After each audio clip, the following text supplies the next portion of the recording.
Hello दोस्तों, कैसे हो आप सभी। आज मैं आपके लिए कहानी लेकर आई हूँ पति का प्यार। सुनील और मेघा की शादी को 1.5 साल हो गया था, पर सुनील अभी तक मेघा को पत्नी का दर्जा और प्यार नहीं दे पाया था। वे आपस में बातें भी जरूर भर की करते थे। ऐसा नहीं था कि सुनील को कोई शिकायत थी मेघा से, पर वह दिल से उसे अपना नहीं पा रहा था, क्योंकि सुनील एक पढ़ा लिखा मल्टीनेशनल कंपनी में काम करने वाला स्मार्ट लड़का था। वहीं मेघा एक गाँव में पली बड़ी लड़की थी। उसने अभी ग्रेजुएशन किया था, घर के कामों में सुघड़ थी। कई गुण थे मेघा में, कभी जानने की या ध्यान देने की कोशिश ही नहीं करी, क्योंकि वह गांव की लड़की से शादी करने के खिलाफ था। पर वह उसके पापा के दोस्त की बेटी थी, वह उसे अपने घर की बहू बनाना चाहते थे, और अपनी कसम देकर पापा ने शादी के लिए मजबूर कर दिया था। शादी के बाद मेघा सुनील के साथ मुंबई आ गई और अपनी गृहस्थी में रम गई। उसने सुनील से कभी कोई शिकायत नहीं करी, पर पिछले कुछ महीनों से सुनील को यह शादी बोझ लगने लगी थी। इसका कारण था उसके दोस्त जो उसके पड़ोस में रहने आ गया था, उसकी पत्नी रेनू, जो बहुत सुंदर स्मार्ट थी। उसे देखकर वह सोचता, कहाँ रेनू कहाँ मेघा, ना चाहते हुए भी उनकी आपस में तुलना कर बैठता। 3 दिन से उसका दोस्त मनोज दिखा नहीं, तो उसने सोचा जाकर मिलता हूँ। मैं आज तक उनके घर पर नहीं गया था। सोचने लगा कहीं तबीयत ज़्यादा खराब ना हो। जाकर उनकी डोरबेल बजा दी तो मनोज दरवाज़ा खोलता है। आज मेरे घर का रास्ता कैसे याद आ गया। अरे तुम 3 दिन से दिखे नहीं, सोचा जाकर देखो कहीं ज़्यादा तबीयत तो खराब ना हो। अरे कुछ नहीं यार, फूड पॉइजन हो गया था। सुनील मनोज के घर का हाल देखकर चौंक जाता। सर घर फैला पड़ा था, टेबल पर बाहर के खाने के पैकेट रखे थे।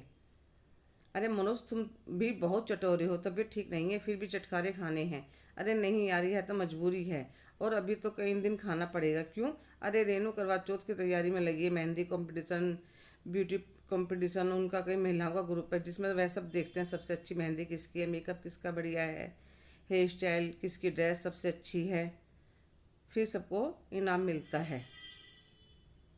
तुम बैठो, मैं तुम्हारे लिए कॉफ़ी बना कर लाता हूँ। अरे नहीं, तुम परेशान मत हो। मनोज ज़बरदस्ती रसोई में चला जाता है, तो मैं उसके पीछे पीछे जाता हूँ। मनोज, मुझे काफ़ी नहीं पीनी।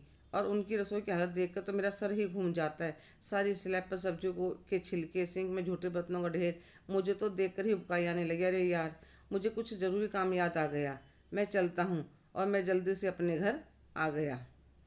आज मैंने पहली बार गौर से अपने घर को देखा था। कोना कोना चमक रहा था। मेघा उसे देखकर कहते, चाय बना लाऊं आपके लिए? हाँ बना लाओ। थोड़ी देर में वह अदरक की चाय बना कर लाते। चाय पीकर सुनील को चैन पड़ता है। पहली बार मैंने मेघा को पूछा, मेघा कल करवा चौथ है, तुमने मेहंदी नहीं लगाई? रात को लगाऊंगी जी, खाना बनाने के बाद। खाना मैं बाहर से मंगवा लूँगा।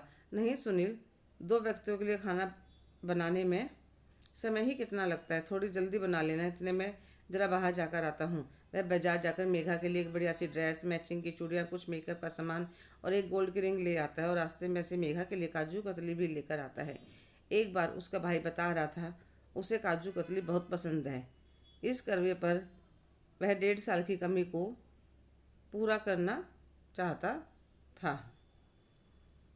इतने में मेघा खाना भी तैयार कर लेते। कहाँ चले गए थे आप? अंदर कमरे में आओ। वहाँ पर वह सारा सामान खोलकर दिखाता है, तो मेघा देखकर खुश हो जाती है। सुनील कहता है, मेघा पसंद आया, बहुत सुंदर है, पर मेरे पास साड़ी थी, मैं वह पहन लेती। नहीं, यह नई ड्रेस पहनना। फिर दोनों खाना खाते हैं। रात को मेघा हाथों में मेहंदी लगाती है। सुनील उसे अब तक के लिए सॉरी बोलता है और उसको गले लगाने की कोशिश करता है, तो मेघा मेहंदी लगे हाथ उसके आगे कर देते और दोनों हंसने लगते हैं। हेलो दोस्तों, कैसे हो आप सभी।